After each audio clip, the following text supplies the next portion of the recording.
Hello and welcome to In a Spiritual Sense Kids, a podcast for parents, teachers, and caregivers seeking to support their children's emotional and energetic development.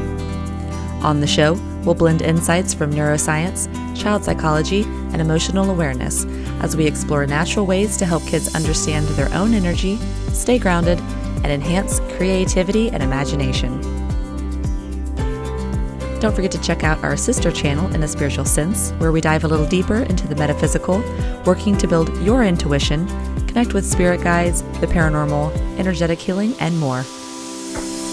Join me, Stacey Piagno, where we work to bridge the gap between science and spirit.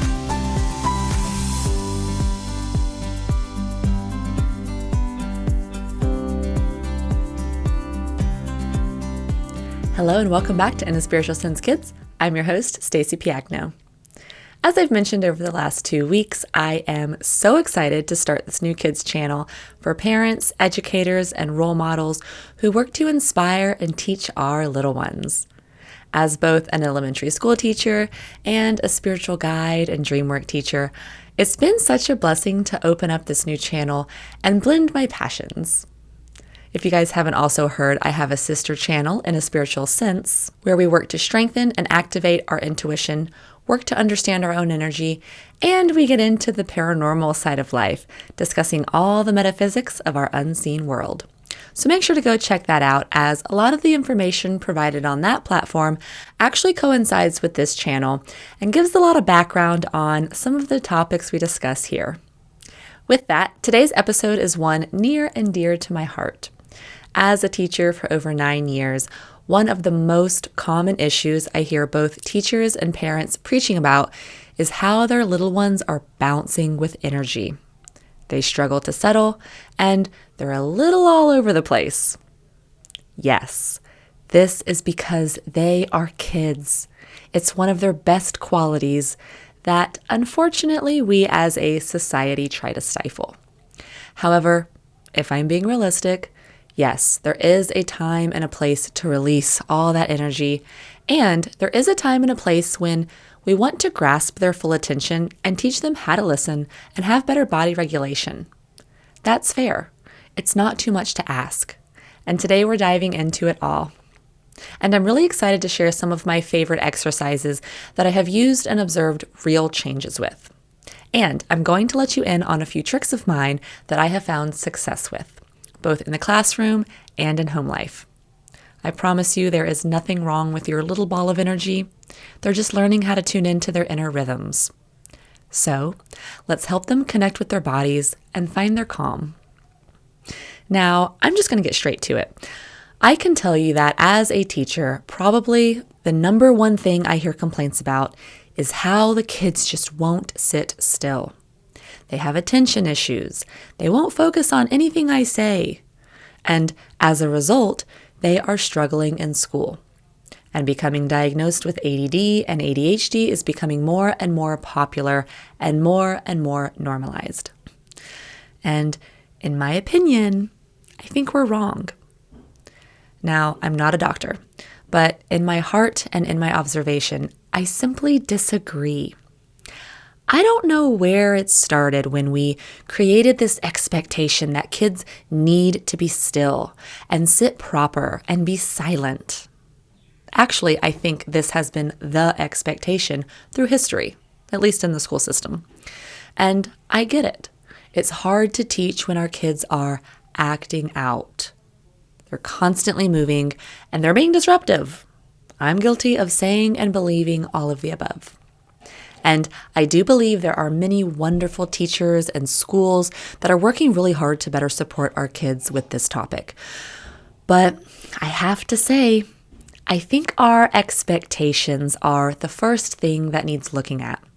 Even for myself, I still fall into waves where I'm wanting them to be still and be quiet. And it unfortunately goes past the expectation of just being respectful. Yes, we need to teach them how to listen when another is talking and how to wait.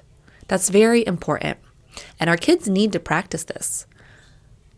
But I'm guilty of sometimes just wanting them to be still and quiet just for the sake of my own sanity. And I've now had many realizations that have shown me I'm wrong. My expectation is unbalanced. My scale is off. Because the reality is, we do not want our kids to be still and quiet. We want them to move. We want them to express themselves because that's how they learn. And when we ask them to stop moving, be still, stop playing, we're blocking their developmental growth.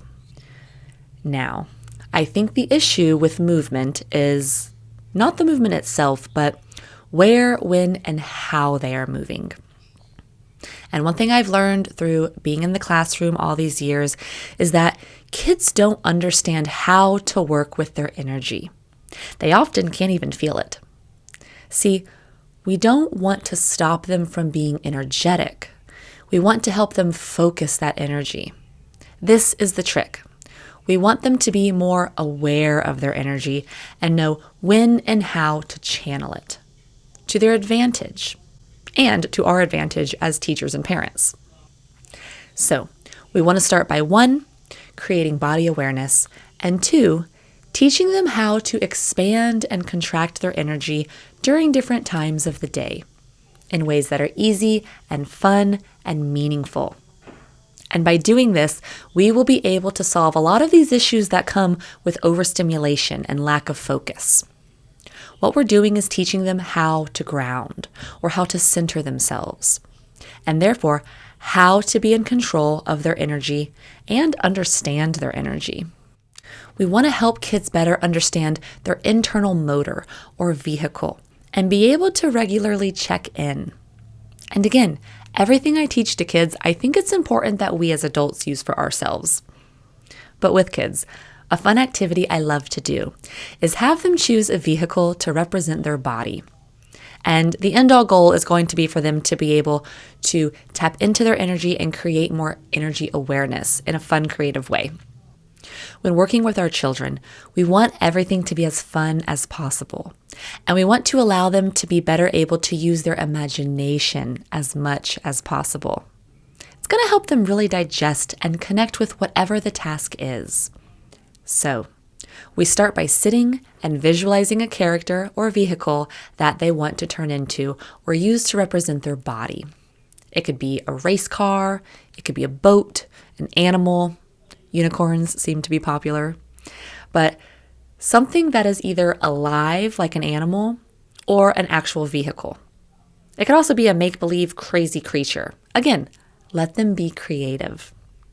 So we sit and visualize this vehicle, and with younger ages, you might have to explain that visualizing is when we make mini movies in our mind, because that's something kids under the age of 6 and sometimes 7 are still learning how to do.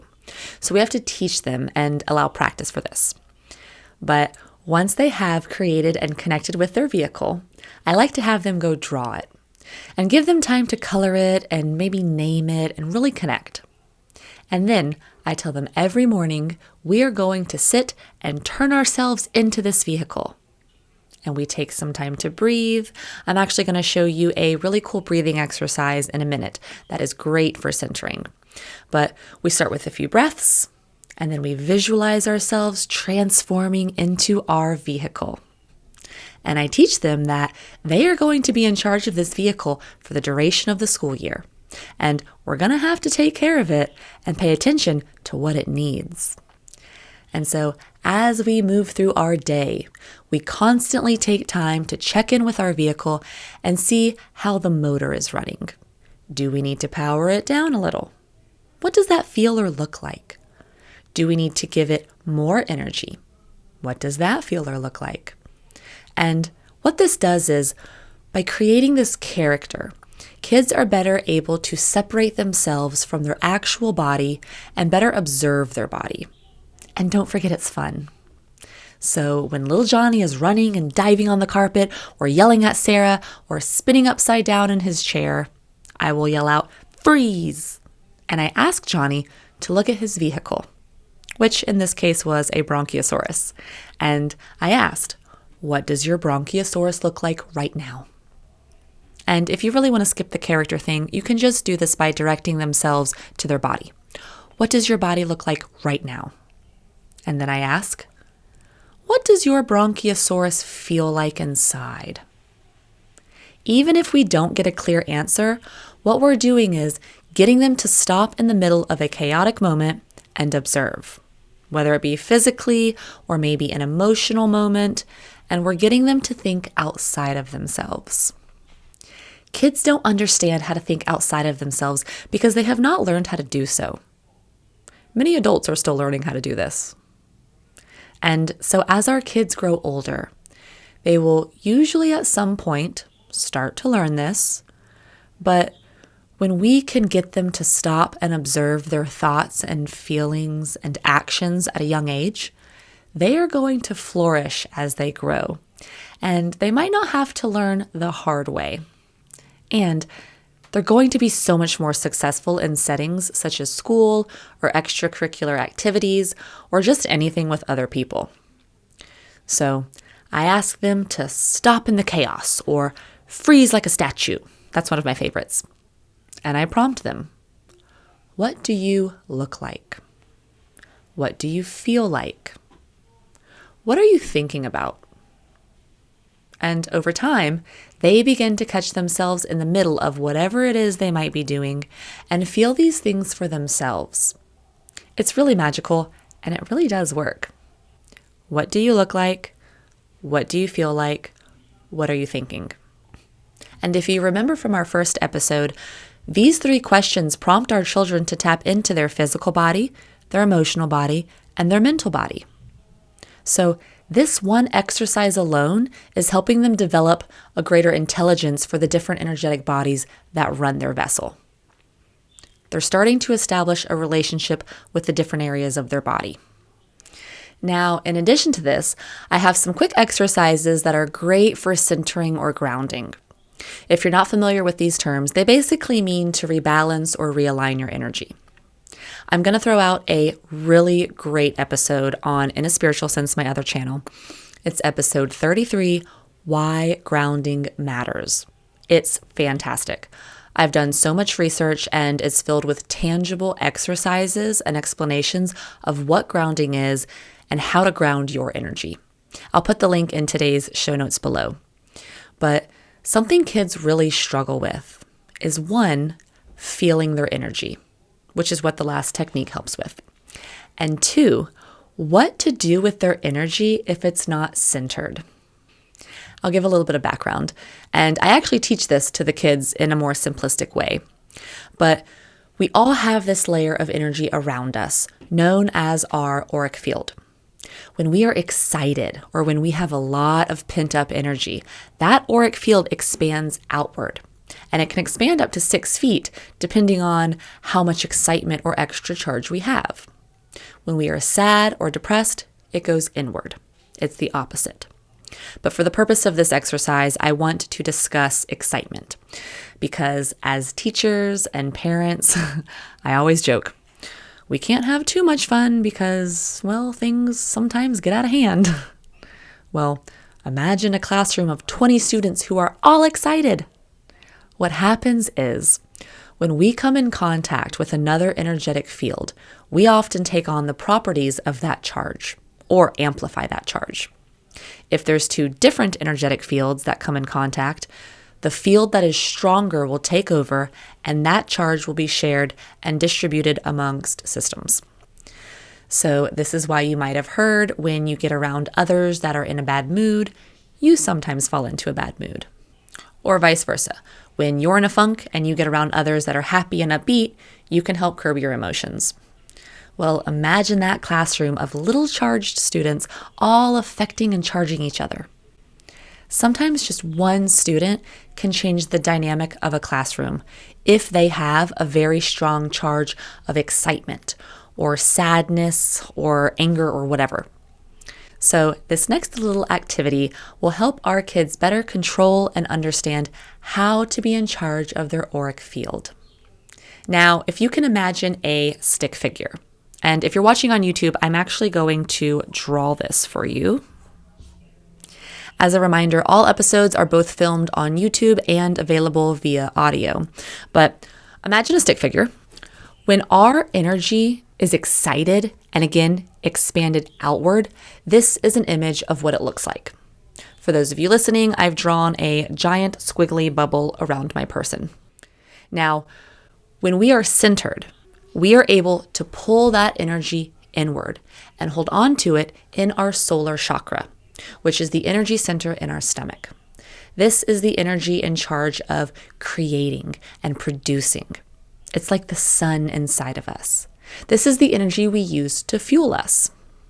Well, when we can learn how to pull in all of that excess energy to our stomach, we can then use that energy to our advantage to learn, create, whatever the task is in school or at home that we're working on.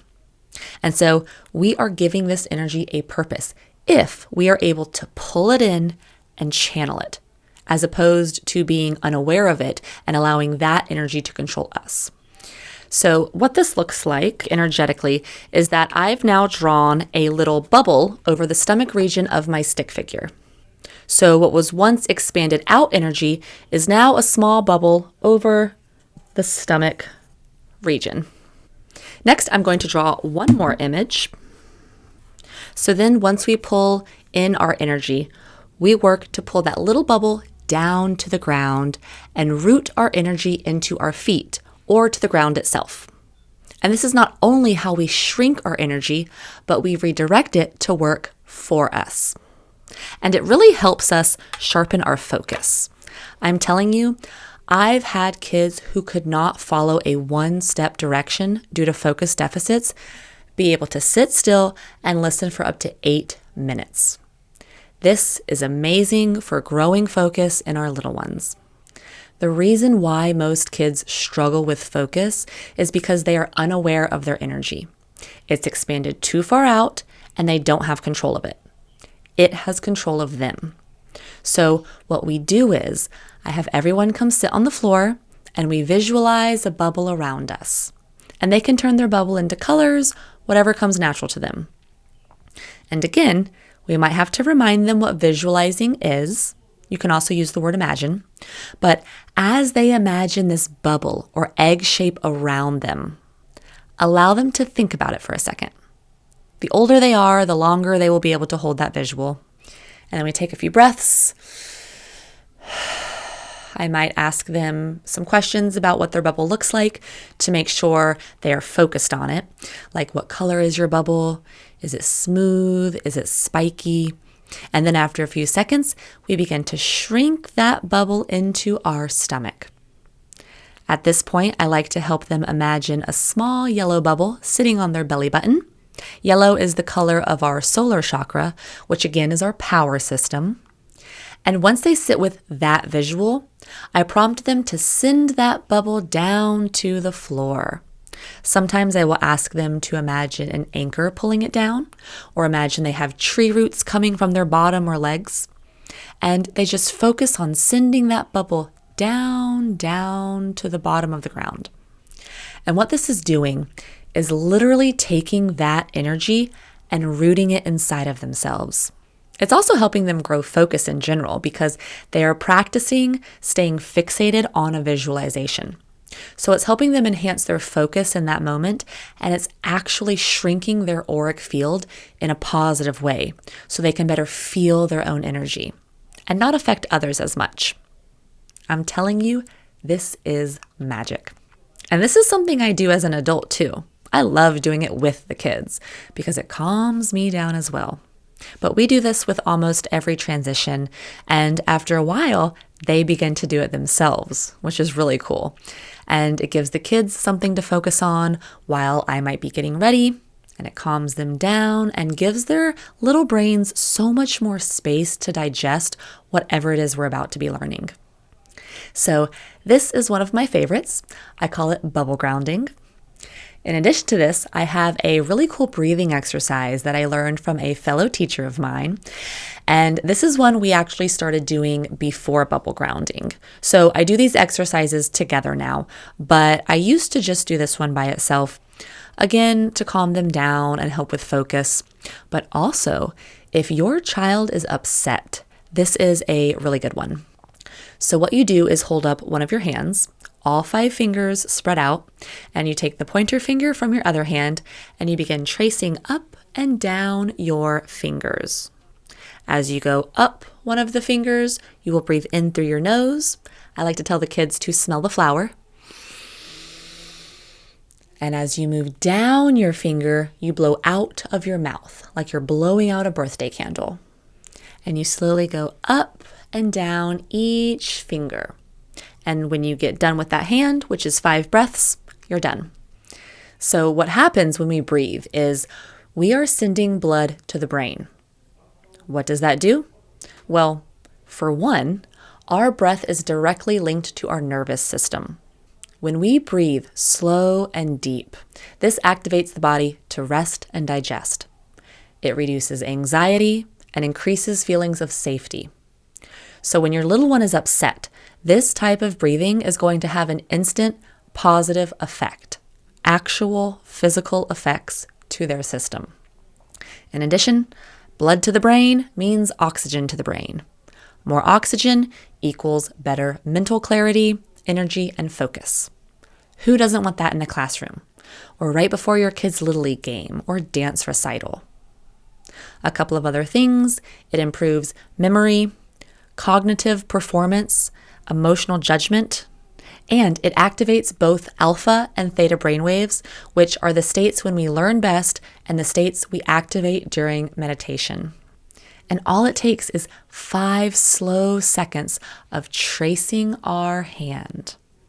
And it's such a great activity for kids because they sometimes need that visualization of inward and outward breaths. And it's something they can learn to do by themselves if they need a minute or if they need to refocus. So these are my go-to exercises in the classroom, and you can do them at home as well. But to me, it's all about learning how to move, not stop the movement. Another thing too that I kind of touched on in the beginning is when we as adults can shift our expectations a little, it helps us hold more space for our kids. Sometimes due to routine, we fall into holding expectations for kids that are not realistic. And all this does is aggravate us. For example, walking in a straight line in the hall. This is classic. Now, should we have this expectation? Yeah. But realistically, at least when working with young kids, if they're not walking in a straight line, let's not let that aggravate us. I mean, we clearly just spoke about them not even being able to feel their bodies. And most of the time, they're just in their own little world. Is that really such a bad thing? I see the aggravation all the time, and I used to be one of those people. I would actually get irritated, and I see it very often with others. I used to have to remind myself, Stacy, they're 5. Chill out a little bit. Again, it was my need for control that needed a little bit of shifting. We have to be able to hold an expectation while at the same time allowing space for these kids to get it wrong. They're practicing. And it's so easy to forget that kids are new to life. They're learning, and they need our support. And this goes back to us as adults also having better body awareness and emotional intelligence for ourselves. I mean, if the kids are dancing down the hall after lunch because they've just now filled themselves with fuel, let them dance. You know, there's a lot we can learn about kids from the way they move, or just moving in general. If a kid is overstimulated and jittery, that means they need more movement, not less. So we need to find more ways to allow it, not shut it down. And something with that I want to also discuss, whether at school or at home, when little kids are moving and jittering around, have you ever paid attention to what they are doing when they move? Because it can tell you a lot about their gifts, passions, and personality. I had a boy this year who loved him some football. I know I'm going to see him in the NFL one day. But I kid you not, He could not walk in the hall without juking out the imaginary lineman in front of him. I mean, we would walk across the entire school, and he was constantly left, right, left. Super focused. It was hilarious. I had another student who was obsessed with ninjas and wanting to become a police officer. And this one was interesting because he liked to use the gun sign with his hands. We had several talks about that, but he was just constantly defeating bad guys up and down the hall, protecting everyone around him. Was he in line? Never. But he was working on his career. How could I shut that down? I also had a future rock star that got a headache every day after lunch because he was rocking out so hard he rattled his brain from all the headbanging. Apparently his parents were big Metallica fans. But I bring this up because sometimes it's easy to fall into expectations and routines, and we end up blocking these kids from expressing themselves and using their creativity. I mean, did you know as a reading teacher, I have to explicitly teach kids how to visualize when they read? This is the number one issue with comprehension. Kids struggle to visualize. Well, guess what happens when we stop them from imagining themselves as a football player or a police officer or a rock star? We stop them from using their imagination, which limits that little muscle from working. And yes, there is a time and a place, and we need to have them practice visualizing and focusing on things that we direct them to focus on. This is true. But during transition times or independent work time, let's allow them to be a little more free, at least to some extent. Let's reevaluate our scale when it comes to expectations. That's all I'm trying to bring awareness to. Let's allow ourselves to observe their spirit coming through so we can better support their movement and help them channel it into something beneficial for them. Let's not stop their natural body from developing the way it needs to. I had this one girl who would never stop humming and singing. And usually the first thing we do, I'm guilty of it, is try to quiet them down. Maybe that child will grow up to work with sound, music. Our bodies will naturally tell us what we're meant to do if we can only pay attention. And again, kids are so close to their internal spirit. What pulls them away are the expectations they fall into given by teachers, parents, and adults that think we know best because it's the way it's traditionally been done. And don't get me wrong, I'll say it 1,000 times. Yes, we need to help them learn how to take direction and how to follow structure. And we do need to act as leaders for them and set them up for success in society. I am a strong believer that we need moments of tough love. We need to teach them certain expectations, and we need to teach them how to respect adults and listen to others and communicate properly. There are times when, respectfully, they do need to know how to sit and be patient, and that the world does not always revolve around them. This is also very important. It's important for them to not always get their way, and to know when they are in the presence of a teacher or parent or peer that sometimes they need to follow directions. This is part of setting them up for success, and they need time practicing this. However, they can't practice this if we don't allow them proper time to move and hum and sing and just be themselves and express themselves. Did you know that when our spirit is vibrating on a high frequency, which is the frequency of love and joy, we do sing and hum and dance and move? I've noticed this within myself and definitely in the classroom. Think about a time when you were vibrating with happiness. You're just in a great mood. I've caught myself skipping around the house before, humming and jumping in weird ways and directions. And sometimes I'll catch myself and think, that's what little Sarah was doing today when I told her to stop and walk in a straight line. She must have been vibrating on a high frequency at that moment, which is something we all strive to do. I mean, the reason we all listen to health and wellness advice is so we can produce a more joyous, healthy life more consistently, no? Kids are so tapped into this. And unfortunately, we as parents and teachers and whoever sometimes shut that down. I mean, what if our scale of what is appropriate and inappropriate is off? What if we allow more of this movement and noise in our working environment? Is it really that distracting? Or is it our need for control that needs fulfillment? It's sure something to think about. Did you know humming is also a way to shift energetic frequencies? I learned about this recently, and I love to discuss the science behind sound. Again, everything puts off a vibration. When you have a rhythm to a vibration, it creates a frequency. And all emotions and feelings that we are capable of falling into have different levels of frequency.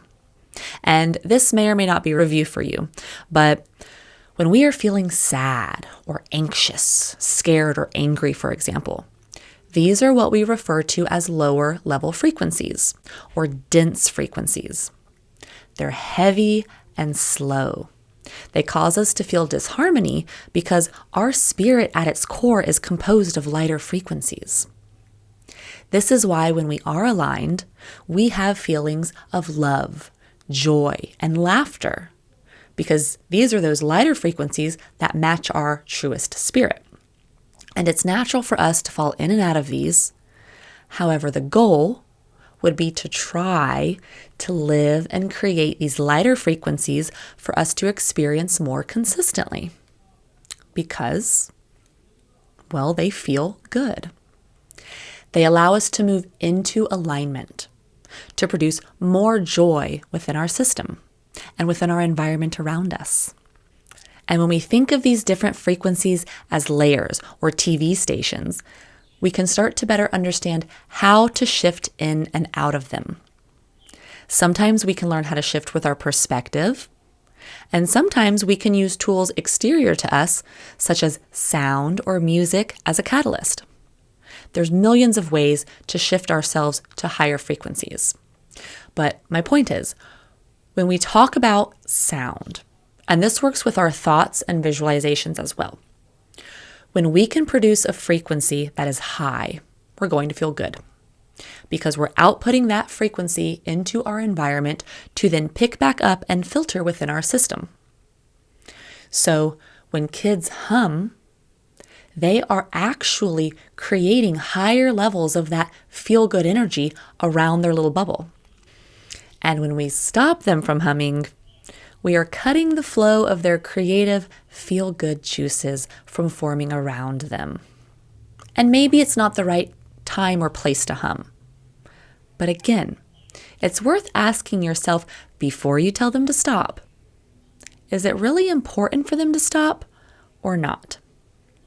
For example, in the classroom, sometimes when the kids are working independently at their tables, they will very often hum. And sometimes Miss Piagno doesn't want to hear it. I used to often tell them to stop.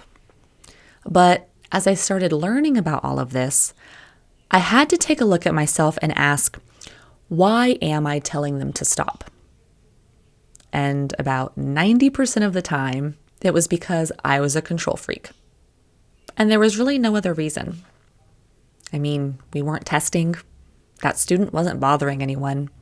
Usually kids are unbothered by these things. It's us adults that expect total quiet. And again, with the movement, we expect them to be still.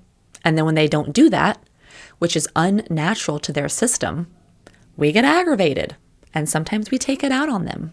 And we tell them that they're wrong and they need to stop. And I really had to learn this as an educator. Kids are not supposed to be quiet or still. It's actually pivotal in their development for them to move and make noise. This is one way that they are able to get into that theta brain state, which is the creative flow state so many of us meditate to try to get into. This is where and how we create and grow a connection to ourselves and to spirit and become aligned and all of those wonderful feelings. So with humming in particular, if you or your child ever gets in a bad mood or feels sad, try humming purposefully to actually shift yourself out of those disharmonious feelings. It really works, and it's a great little trick. Also, playing music is a great way to shift us into alignment as well. And there's so much research on this. I know there's an episode on In a Spiritual Sense where I break this down. I cannot remember which one. It might be Energetically Speaking. Check that one out. But something I shared on that episode was how sound can change our energy. One example of this was from Dr. Emoto, who is a Japanese researcher and author known for his work on how water crystals respond to human consciousness, words, and music. And he would more or less place little plates of water down by a speaker and play different types of music, which again give off different frequencies. And he would study how the water changed and recrystallized itself into different patterns. And for the record, this was not only done with music, but also with human thoughts and spoken words. So it gives us a lot of insight on the power of our thoughts, words, and the sounds that surround us. But to continue with the music portion, when he played classical music or soft music that was very harmonious, based on the scales and pitch and whatnot, the water crystals would restructure themselves into beautiful geometric patterns. When he played heavy metal or something that was less harmonious, the water crystals would restructure themselves in spiky, unorganized, chaotic ways. And so we can use music in our kids' environments and in our own to literally help restructure the water within us, the composition of our physical body to become more balanced and more in sync. It will also affect our thoughts and the overall energy around us and within us. And we can use this as a tool if and when we are feeling off. Or we can play light background music throughout our day to create spaces of harmony in our classrooms or homes or wherever we're spending our time. So that's something else that's very simple and powerful that we can add into our routine if we aren't doing it already. Now, I feel like this has been a lot, but there is one more topic I really want to touch on before we go that might be causing your child to be overactive and struggle with focus, and that also might be causing emotional issues. And that is technology. It's a hard topic to discuss with parents, and we have now moved into an age where technology is incorporated in everything. But screen time does not allow our kids to move. This means when you take it away from them, they will have built up energy that needs to express itself. And again, personal opinion from my observations of 9 years of teaching and seeing a rise of technology within our homes. The kids who have a high usage of screen time are the ones who are often struggling to communicate, focus, and build body awareness in class. And these are often the kids getting diagnosed with ADD and ADHD. Again, just an observation of mine. I'm not a doctor, but I have been observing this for a little while now. We have to allow our kids more movement time, both at home and for the teachers listening in the classroom. I can't stress it enough. I mean, take a step back and think about it. My little friend I referred to last week, John, he needed movement. His body was starving for it. And when I allowed it, he flourished, in addition to these mindful activities I was speaking about. Science has proven When these kids are going home to play on their tablets or play video games, or our babies are getting heavy screen time to stop them from crying or make them stay quiet in a restaurant or a store, we are literally, quite literally, in the developmental stages of their life, setting up their inner wiring for concentration issues, memory delays, behavior issues, and creativity blocks, which means we are blocking and limiting the growth of interactions between multiple regions and networks. We are blocking their brain and body from developmental growth at the time in their life that it grows. You can't just go backwards. Here's a statistic for you. If you're unaware of what neuroplasticity is, it's the brain's ability to reorganize itself by forming new neural connections throughout life. It allows the brain to adapt to learning, adapt to experiences, injuries, or adapt to changes in the environment by strengthening, weakening, or creating new pathways between neurons. This is what allows our brain to grow and basically be used. And the most critical time for growth of neuroplasticity is between age 0 to 6. It's actually called the critical period or sensitive period. During this time, the brain is extremely malleable. It's able to move and change and adapt itself to the highest need of that individual and allow that individual to connect to itself and to its environment.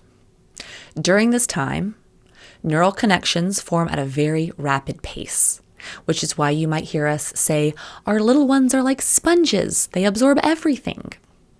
Yes, because of the neuroplasticity of the brain during this age.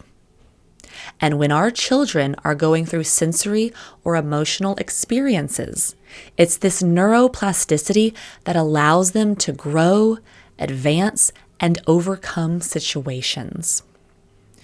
And when we block our little ones from being able to use their neuroplasticity through the use of screen time and lack of movement, they are not able to create as many neural pathways. And their brain, therefore, becomes more fixed and less creative, less able to adapt. They will have a harder time learning and producing their own thoughts. They will have a harder time connecting with themselves and others. And this is nothing more than a pathway to mental, emotional, or physical health problems as they get older. And yes, I understand we live in a technological age, and technology is the future, and it is important. But during the age of 0 to 6, at least, we have to be very cognizant of parenting with a screen. I understand it's helpful, but I personally don't think it's worth the outcome of what is happening to our children. I see it firsthand, and it's a very difficult conversation to sometimes talk about with parents. But the data supports it big time. So I wanted to at least touch on this because an overuse of technology will create more jitters. And this is not the only reason our children have jitters. Again, jitters are not bad. It means they're kids and they need more movement. I just wanted to add that the overuse of technology may very well be the reason your child is struggling at school, and for that matter, in life. And I have been observing it firsthand for years. One thing that I'll say, however, that might be a nice transition off of technology, or that will support a more impactful use of technology, is to incorporate movement videos that your children can at least interact with. If you're like, Stacy, I can't do it. I can't not give them technology. Then at least think about how we can be more creative or purposeful with our use of it. Play videos that will get them jumping or moving or dancing or following steps to something. Things that will get them in touch with their body I know a very common one we use in schools is called Go Noodle. It has dances, indoor recess, and games where they have to jump over obstacles and kick and think. Stuff like this is at least going to get them to use their body. It's going to benefit them versus block them. Danny Go is one I heard a lot about. I haven't used it, but I'm told it's a little more upbeat. It engages kids' creativity, gets them to act or dance like something in particular. Cosmic Kids Yoga is a really good one for helping them create mindfulness, but that's a more calming one. It helps kids personify different aspects of their inner selves and emotions so they can better work with their system. So there's lots of channels like this you can look into. But to be honest, I still vote for the good old-fashioned use of the self. Just play regular music and let them dance. Let their creativity lead the way. Let their brain and their body show them how to move. That's another thing with the technology piece is that kids are not needing to think for themselves anymore. They're becoming followers, not leaders. And they're going to have a harder time visualizing and using that muscle because that means they have to actually work to produce a visualization versus being fed one by a screen. There is a muscle known as the pineal gland that actually needs to be worked. And when we aren't listening to stories or drawing pictures or using imaginary play, that little muscle hardens and becomes harder and harder to activate as we get older. Kids need to be able to use and develop their creativity. It's a very impactful tool we have within us, and it's becoming a lost art. I've seen the outcome of kids who are in touch with their creativity and those who aren't, who need to have something mentally fed to them. It's a dangerous line. We need to let our kids be bored and come up with ways to entertain themselves. There is a huge deficiency of this. We are not giving our kids time to develop their critical thinking skills and creative thinking skills. And a big chunk of that is due to technology. Energetically speaking, let's talk about what happens when kids are deficient with critical thinking and creative thinking skills, and they lack movement. Energy gets stored in the body, unused, and it far too often comes out as something we would refer to as a behavior issue.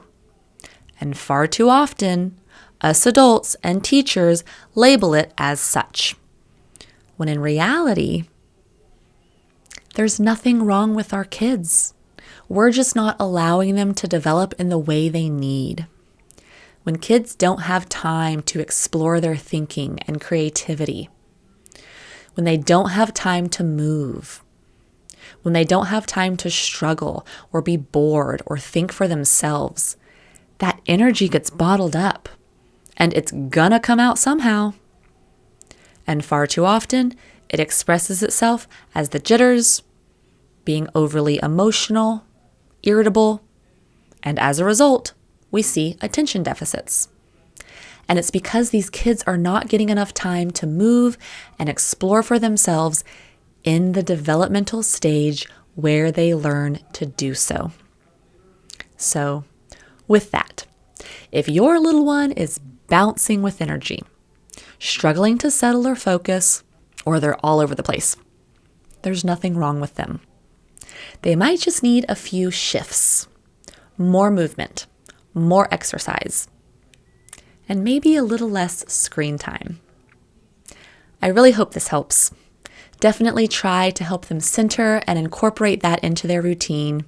And don't forget to go listen to Why Grounding Matters on In a Spiritual Sense, episode 33. Again, the link is below. If you enjoyed this episode, I hope you use it to inspire those around you. And I'll see you next week on In a Spiritual Sense Kids. For those looking to connect further, please feel free to send emails to info@inaspiritualsense.com or hit me up on Instagram, where you can find weekly inspiration and updates. I look forward to connecting with you.